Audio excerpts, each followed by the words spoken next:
On today's episode, the cloud has now come back to earth, right? And that's what's changed in these 5 years. In 2021, the metric for discussing or even framing growth was centered around subscriptions, ad impressions, active users. Today, the most important metric in my mind is tokens.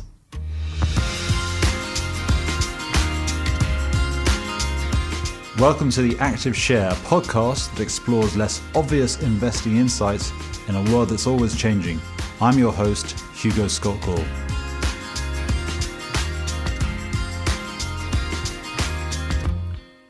Today, I'm delighted to have with me Jay Kannan. Jay is one of our tech analysts. He covers hardware, which is basically semis, which is chips, semi-cap equipment, so the machines that make chips, telcos, which is telecom companies, which is the least interesting area of your coverage, I would argue.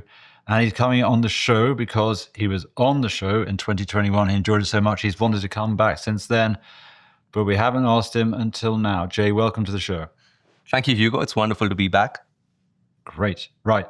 We've got lots to talk about. As I said, when you came on the show back in 2021, at the depths of COVID, our conversation was very different to what I imagine we're going to discuss today. We talked a lot about intangible, weightless. Today, I think we're going to talk weighty topics, but literally about heavy things. Do you agree? I would say, Hugo, the contrast could not be more stark. In 2021, I remember when we last had this conversation, it was the peak of COVID-driven business models. Software, SaaS, work from home, e-commerce. In fact, our own discussion was centered around connected commerce. Today, arguably, as you put it, tech has a lot more weight. So the same dollar of tech revenue today pulls materially more physical CapEx, infrastructure, capital than it ever did. And what does that mean? Today, technology is about concrete, copper, water, gas turbines, substrates, even electricians. Essentially, the discussion, the investing framework, the mental models have moved away from the consumer interface to the back end of the back end. Great. So that is going to be the bulk of our conversation about what is going on now, because what's going on now really is quite spectacular. But before we get there, let's talk about, you didn't come on with a whole series of predictions. However, we did talk about the future and what you thought was going to happen. What did you get right? What did you get wrong? Let's start with what panned out as we expected. I'd say the most critical part of that is digital adoption.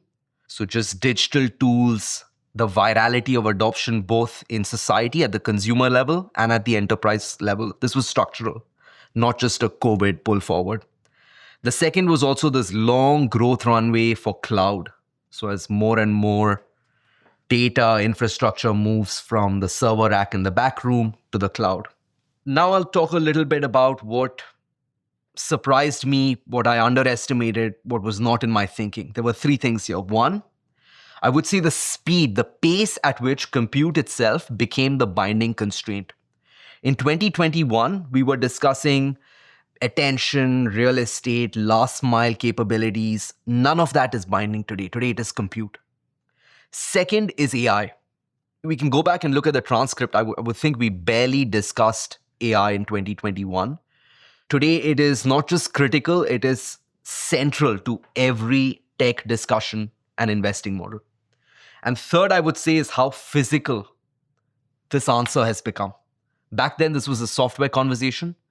Today, this is about power, substrate, packaging, and the supporting infrastructure. That was a very honest and in some ways quite humble framing of what we discussed. And look, we both got stuff wrong. So the most important thing I think we could have said in 2021 is that there's going to be this huge moment in 2022 where ChatGPT is the proof case for essentially the next wave of AI, which had the direct results of demand for GPUs, graphic processing units, going, technical term, nuts. And so that would have been the most important insight. So I guess the question then on where is growth is just as important today.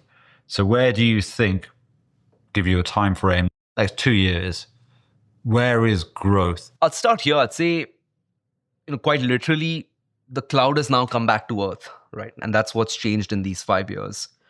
In 2021, the metric for discussing or even framing growth was centered around subscriptions, ad impressions, active users. Today, the most important metric in my mind is tokens. And tokens at its primacy is the unit of cognitive work.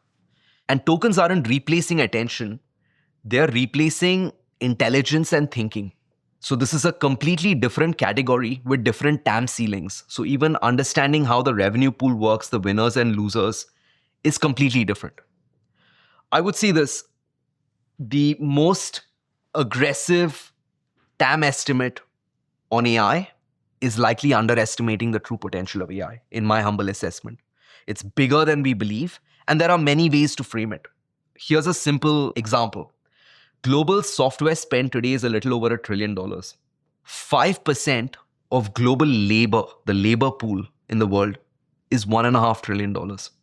If we now believe that some of this gets replaced by AI, we're already discussing a few trillion, not many hundreds of billions of dollars. And that is where growth is. So you would say, I'm putting words in your mouth here, that we're well beyond the kind of, will AI work? Are there real meaningful applications? We're way beyond that. From your point of view, you talked about tokens, which is really demand for compute power, demand for compute intelligence. That demand is so strong that it puts to rest the idea that will it work, won't it work? We're way beyond that. This thing works. Demand is super strong. Am I misrepresenting you there?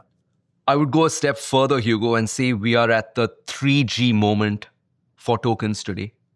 So this takes me back 10 or 15 years to when we had new cycles of mobile communication technology. With 2G, it was about scarcity. With 3G, it was about expensive abundance. By the time we came to 4G and 5G, it became a utility. So we started using data similar to drinking water. It was not a need to have, it was a must have. And we're seeing that happen today with tokens. Here's the framing around it. I'll give you my own sense. In the past month, I've busted my token limit on the AI tool that we use at work 3 times. And this is just a few weeks after we've rolled it out across the organization. So that can give you a sense of where this is going. Now, it's not just tokens helping me do my job better. The discussion we're having as a team is, how do we think about token consumption, the costs associated with it, and the balance that we have with headcount addition and new headcount growth. So you would say you are living proof of this works. You talked about you busting your token limit. You as an individual going about your job, your demand to use this exceeds supply. And you think scale it up across hundreds of thousands of people, that certainly in the professional services knowledge economy, you think demand is well in excess of supply.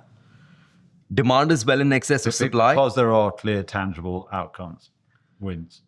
Demand habit creation is addictive, and there is diffusion, both through formal channels as well as informally across the organization. So more and more companies, industries, applications embedding generative AI at the heart of how they provide their own service. So this is a genie that's now out of the bottle. So we've got lots of demand for tokens, more than we can meet, because why can't we meet it? We're supply constrained. Let's talk about those supply constraints. What are they? How do they get resolved? Let's perhaps start here, Hugo. Tokens, in my mind, are the new barrels of oil. It's just that production capacity today has an 18-month lead time, and the refinery is in Hsinchu in Taiwan. Now, why can't supply keep up, and what is different relative to prior tech cycles? Let's start with where the bottlenecks are and how this is changing over time. So typically, one might have said, let's just build more fabs, which are semiconductor factories, and have more of these manufactured in quick time. That was the issue we had in 2022, because a large part of the bottleneck were the GPUs, or the actual chips that are produced. Since then, year after year, the bottlenecks have migrated. So we move from chips to memory to other supporting infrastructure. So packaging and advanced techniques that are used to bring all of this together. Today, the bottleneck is off silicon. So the bottleneck are these other upstream back-end physical components. And that's substrate, that's glass, that's copper. Increasingly, that's also supporting infrastructure, power, water, permitting, the technicians required to fire up and maintain the factories. That's where the supply constraint lies. And these are harder to overcome in quick time. Yeah. So it's always illustrative, indeed instructive to look at history for these cyclical industries. Usually, the best cure for high prices is high prices. These industries will commit a lot of capex to increase supply. Eventually, supply overwhelms demand, price goes down. Saying this time it's different, it's a cliche in our industry, things are never truly different. But what you're saying, and what I know your view is that this tightness can persist really quite some time, which is why if you look at the earnings of the makers of memory chips, they are forecast to be at record levels well beyond anything seen before. Again, I always like to kind of ask questions this way. Am I misrepresenting? Is this your view? Because this is something, the ending may not be different, but the duration and quantum, the size of this is different. Is this the mother of all supply squeezes on the supply chain to make chips? In the last 15 years or so, when we discussed pricing as it related to physical components and upstream components, the framing was always centered around the level of price erosion over time. This is the first time in nearly 2 or 3 decades that we're discussing price premium, the persistence and magnitude and duration of that price premium relative to price erosion. To give you some examples, the grid interconnect lead times for new power supply is 5 to 7 years in some parts of America. To get an advanced lithography tool in order to fabricate semiconductor chips at the leading edge is nearly an 18-month lead time. Gas turbines have over 5-year lead times. So of course, as you rightly pointed out, supply would continue to add capacity and we would see this compress at some point in time. But for now, they are here to stay. The other point I'll make here is 2 weeks ago, I had the chance to visit a large fabrication facility that makes semiconductor chips in Arizona. Hugo, the scale, the ambition, and the enormity of that project is very impressive and is highly incredible.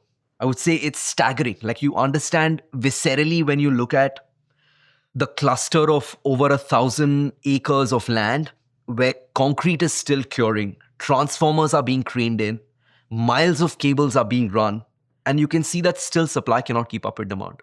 So they're building, they're acquiring new land, and they're doing all of this because the last point I'll add here is geographic lock-in is now becoming near permanent.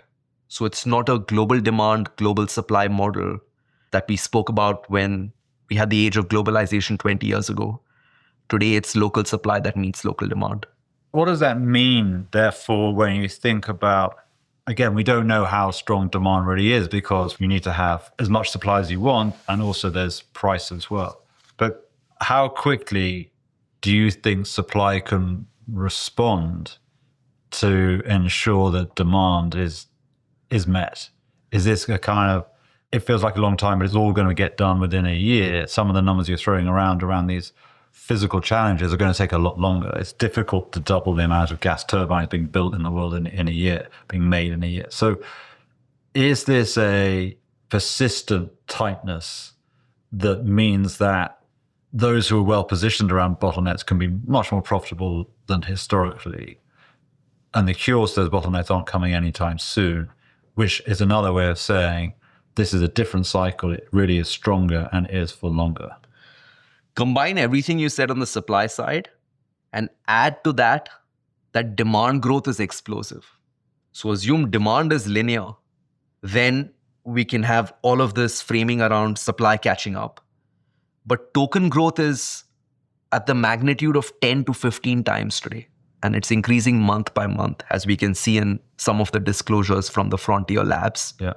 So if you combine that explosive growth, which is not linear, but rather exponential, along with the long lead time it takes, not just for intent of supply, but for actual supply to start meeting that demand. I would argue that the cycle time hasn't compressed, it's likely expanded. And this is going to likely persist, especially in some chronic pockets for multiple number of years. And look, as investors, we're always looking for scarcity. Scarcity becoming abundant is something we want to avoid, but unless we are involved with the problem solvers of scarcity. So is that how you see it at the moment? There's maybe elegant dance or this elegant tension within the equity markets that beneficiaries of tightness versus problem solvers to tightness, you can make money on both sides, but when one goes from the other, as in once something that was tight suddenly really opens up, that's not a good time to be, certainly in the history of investing in your sector. Since you like history, Hugo, here's a good lesson that I was thinking about as it relates to the history of investing and the supply-demand tightness. In every prior tech cycle, it's the people who sold the jeans that outlasted most of the miners. And it takes me back to the 1849 gold rush. Today, the jeans, if I may, are made in Taiwan. The showels are made in the Netherlands, and the picks come from Japan. What I'm trying to say here is that if we think about where is value being captured today, which is another version of the question you asked, I think about 3 layers. I think about software, where I'll include the applications, the large language models. Second layer below that is the hyperscalers. And then the final layer are the enablers. So semiconductors, equipment, so on and so forth. Software is where the headlines are today, the venture money is today. It likely may have the most upside, but it has the most fragile economics. So it's incredibly hard, if not impossible, from my seat and ours to pick winners ex ante. Let's go to the next layer, which is hyperscalers. Here's where the capital is today. The capital is being deployed. The scale advantages are real. But the way I see it, unit economics are still emerging.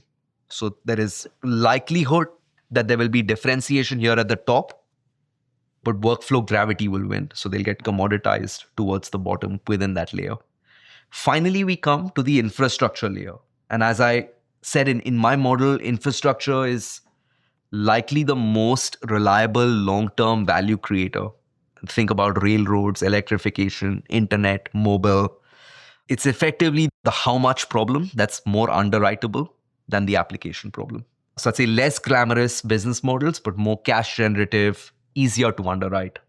So where does value go from here, or where do we go? It likely goes down the stack in the near term. And like you pointed out, eventually goes up the stack, but we have a whiles to get there. Have you thought much about the LLMs, the model providers? So this is the likes of OpenAI, Anthropic, obviously Gemini from Google. How important is it to have the best model? How expensive is it to create the best model, operate the best model? If everyone has a model, is there real, genuine value capture? And I think we need to differentiate between models that are facing consumers and models that are facing enterprises. You would have said in the late 1990s, B2C and B2B. I'd say there are a multitude of models today, and you classified it by both capability, by consumer end market. I would probably add geography as well. There are the Western models, and then there are the Chinese models. What is clear across all of these models is the aggregate virality of adoption. So there's no doubt that models are being used. Models are expensive to train, especially at the frontier level. So the newest model is the hardest, the most expensive to train. And that is where monetization frontier lies. So my view is that a lot of the legacy models, so think lower capability versions of models across providers, in time will get commoditized. But where they will make most of their revenue dollars is at the leading edge, the newest model that they come out with. Of course, the other competitive advantages that we often think about and frame when we discuss software and services come to play here as well. So whether it be the install base, whether it be the route to market and the way they get to their customer, embedded in enterprise applications, think about all the tools we use today in the ecosystem. And of course, about the go-to-market of these models as well. So whether they're focused on a particular type of use case will determine which of these win, lose. The punchline in my view is there will likely be consolidation in the future of these models. There'll be fewer of them that will scale, but there will be multiple of them. It will not be winner take all. People say software is dead.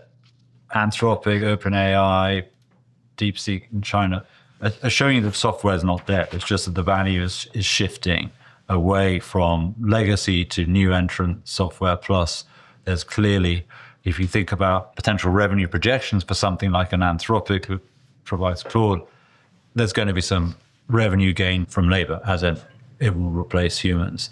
Does that argue for these companies eventually becoming a bit like the sort of hyperscalers? By that, I mean, Google is quite a vertically integrated company. It owns a cloud business, it has its own chip, it has its own LLM, it also has search, it also has YouTube. So do you think these new entrant companies are going to end up looking quite like existing legacy tech companies, or will they do it their own way?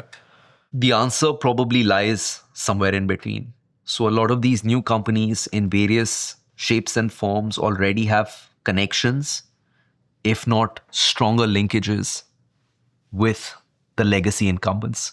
And if there's one thing that the legacy incumbents have learned over the last 15 years is not to make it us versus them, but to get involved, to partner, to become a shareholder, to become a customer, to become a supplier to these startup companies, if I may so refer to them, at the very early stage. So all of these companies, in fact, across and each of the model providers today has multiple connections. They're not just beholden to one of the MAG 3, 4, 5, 6 companies. They often have agreements, and as shareholders, many of them. So I would say that we go into a world where there's a lot more complexity and it's not one for one. So more companies are tied to more incumbents, and there are more connections throughout this ecosystem. Some of them are formal under the same company and domicile, and some of them more informal and diffused. Let's flip it around. What really isn't working in tech? By what isn't working, I mean business models that are under pressure, possibly terminal pressure.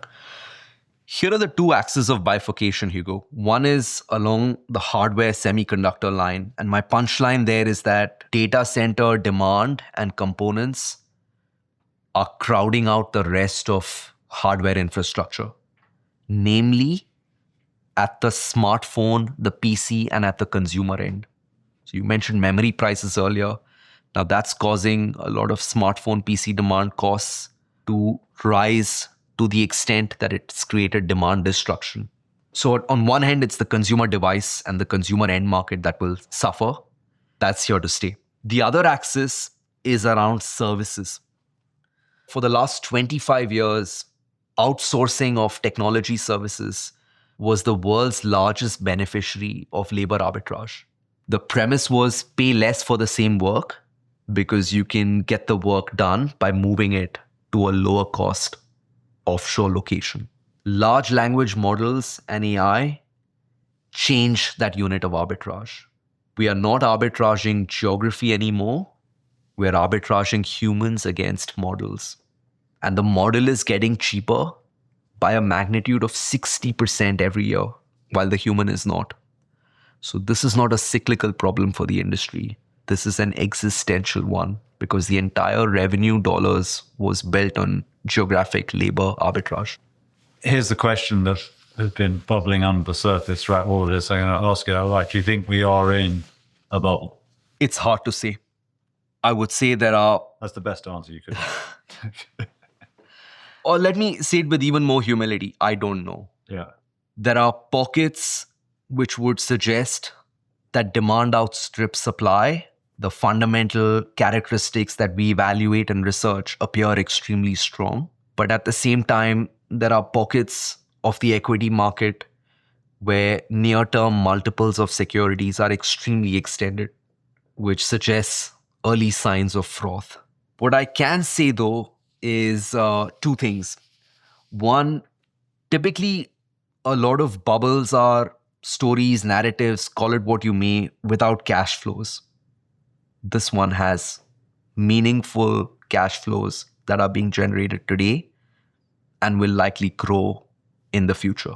The second thing I would say, Hugo, is my view on this has also changed in the last many months.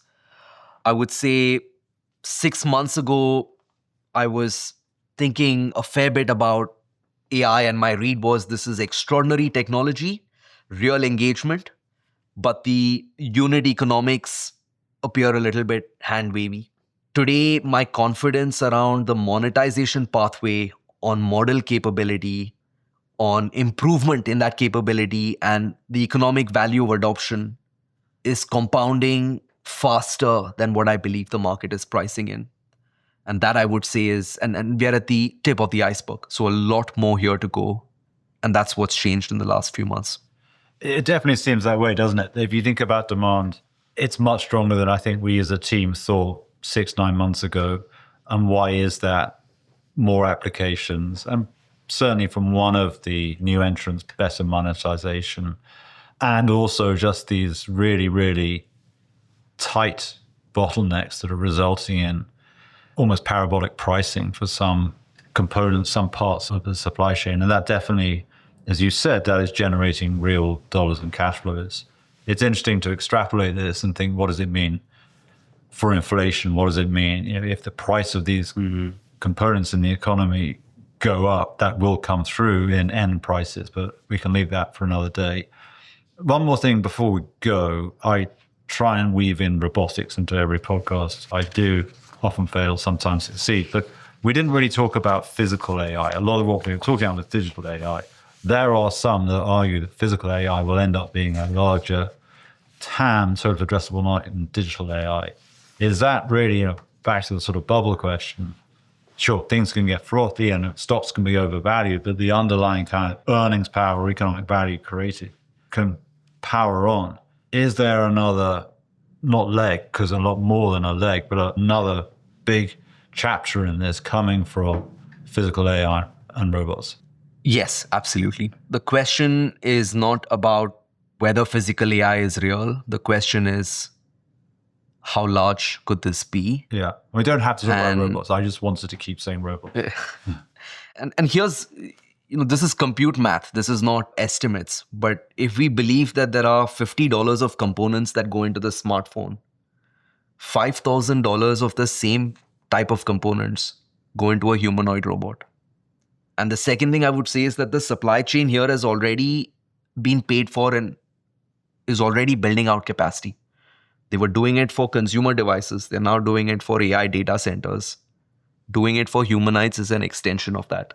And we don't have to be right or precise about when we will have how many robots. So will it be 10 million robots by 2030, for example? Could be fewer, could be more. But the answer is that every robot that is created will need 2 orders of magnitude more of the physical components that we just discussed. And to our discussion from earlier, this will create an even more chronic supply shortage and supply demand gap. Yeah. Great. Jay, let's end it there. Thank you. Thanks for coming back on the show. Will you come back on in another 5 years' time? I hope it's sooner than that. We have many more things to discuss. We do. Thank you very much. Thank you for listening to today's episode of The Active Share. If you enjoyed today's episode, please rate, review, and subscribe on your favorite podcast platform. For more content from William Blair Investment Management, visit us at im.williamblair.com. This content is for informational and educational purposes only and is not intended as investment advice or a recommendation to buy or sell any security or to adopt any investment strategy. Investment advice and recommendations can be provided only after careful consideration of investors' objectives, guidelines, and restrictions. The views and opinions expressed are those of the speakers as of the date of this recording, are subject to change without notice as economic and market conditions dictate, and may not reflect the views and opinions of other investment teams within William Blair Investment Management. Factual information has been obtained from sources we believe to be reliable, but its accuracy, completeness, or interpretation cannot be guaranteed. Any discussion of particular topics is not meant to be comprehensive and may be subject to change. This material may include forecasts, estimates, outlooks, projections, and other forward-looking statements. Due to a variety of factors, actual events may differ significantly from those presented. Past performance is not indicative of future results. Investing involves risk, including the possible loss of principal. Any investment or strategy mentioned herein may not be suitable for every investor. References to specific companies are for illustrative purposes only and should not be construed as investment advice or a recommendation to buy or sell any security. William Blair Investment Management may or may not own any securities of the companies referenced. It should not be assumed that any investment in the companies referenced was or will be profitable.